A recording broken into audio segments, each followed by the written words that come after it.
Okay, we're here talking about angle of attack. Now this is a big one because if you get the right angle of attack, you can actually achieve higher launch, lower spin with the driver and actually hit it quite a bit further. But let's talk about the differences between an iron and a driver. With an iron, we have more of a descending angle, right? So the club is working a little bit more down. In the ideal situation, we want to catch ball first and then the divot after the golf ball. So in that case, I want a downward angle of attack. I wouldn't want an upward angle of attack with an iron. Players that get an upward angle of attack generally blade it. They hit it in the middle of the golf ball and it goes rolling along the ground, right? Or players that are trying to get it up in the air will often break down their wrists and they will blade it or bottom out behind the golf ball.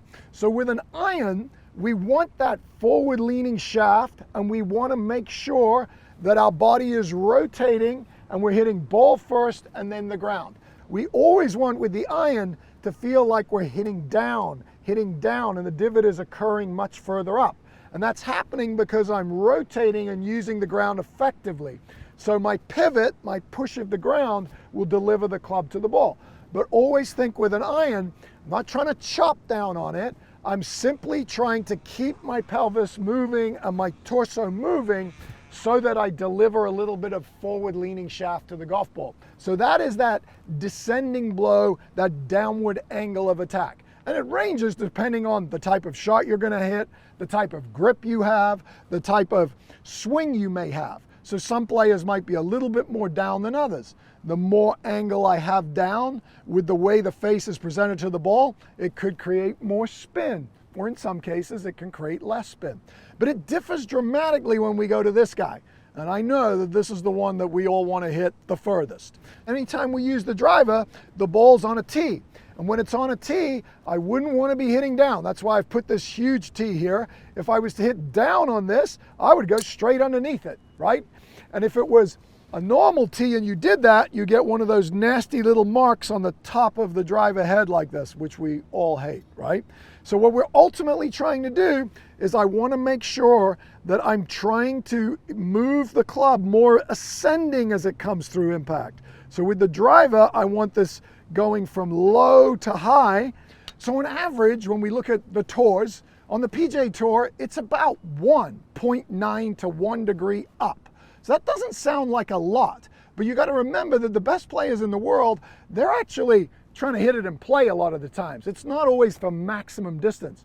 On the LPGA Tour, it's more like 3 to 4. So their angle of attack is much higher. They don't quite have the speeds, the club head speeds, that the men on the PGA Tour have. So they're trying to optimize their flight and optimize their launch. So for many of us, we should actually be looking more at the LPGA Tour numbers than the PGA Tour, because you've probably got more of their kind of club head speeds, which is around 100, 102, 103 miles an hour with a driver.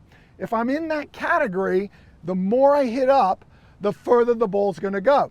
Now, if we get to the tour and we're at 120 miles an hour, the more I hit up, I could hit it further, but it could launch. And a lot of times they run out of room. So a lot of times they're actually trying to flatten their angle of attack out a little bit. So whenever you're thinking about the driver, there's a couple of things you need to do. The things with the driver to help you hit up on the golf ball. First of all, tee height. If I simply raise the tee height, it usually makes me want to feel like I hit up on the golf ball, moving the ball further forward. So if I'm normally here, but I move it here, it's going to put my center a little bit further behind the golf ball and maybe enable me to hit up on it. But a lot of players make the mistake of actually staying on their back foot and trying to hit up on it. That's not what you want to do. Even in this world today of force and pressure, where we're hearing about how we push against the ground, we do not want to hang back and try and hit up on the golf ball. Generally, the club head will pass my handle, the face will close, and all of a sudden we'll hit that low left shot, which none of us want. So ideally, to hit up on the ball, the first things you need to try is simple tee height and ball forward. That's the simplest way without thinking about your swing. But if when you do that, you start to see the ball going more and more left, then you might aim a little bit more right. but you also might think about how you hit up on the golf ball. So let me explain what the best players in the world do to hit up on the golf ball. What they do is they actually get to the top of their backswing. They have a little bit of a bump, a little bit of movement so that they get their force or their pressure into that lead foot. Then they push against the ground. And when they push against the ground, it creates rotation. And a lot of times you'll see this lead shoulder, it moves away from the chin, which gets the club down in front of me. And then as they push, you'll see the lead shoulder working up and back, and the grip end of the club working up and in, which gets the club head to work around. This is the correct way to try and hit up on the ball, to use the lead leg and push yourself. Because if you do that, you'll use the force of the ground to drive the club back out in front of you. If, however, we stay on the back foot and try and hit up on the ball, that's when you'll use your wrists and you'll actually hit it worse. So always remember, the easy button is, let's just move the ball forward or tee it a little bit higher and go in little increments. And that will help you start to hit up on the ball, and you may see a difference in your flight. If you're more of an elite level player and you're trying to hit up on the ball, then what I would suggest you do is you got to get your force into that lead foot early. So even as the club's going back, I want to feel like I'm almost falling into my lead side. And then once you feel like you can push yourself backwards because you've got enough force into that lead foot, you want to feel like you push and get this lead shoulder working more up and around you, away from your chin. This will help you hit up on the golf ball correctly, and that's when you're going to launch it high and hit it far. So try those things for angle of attack.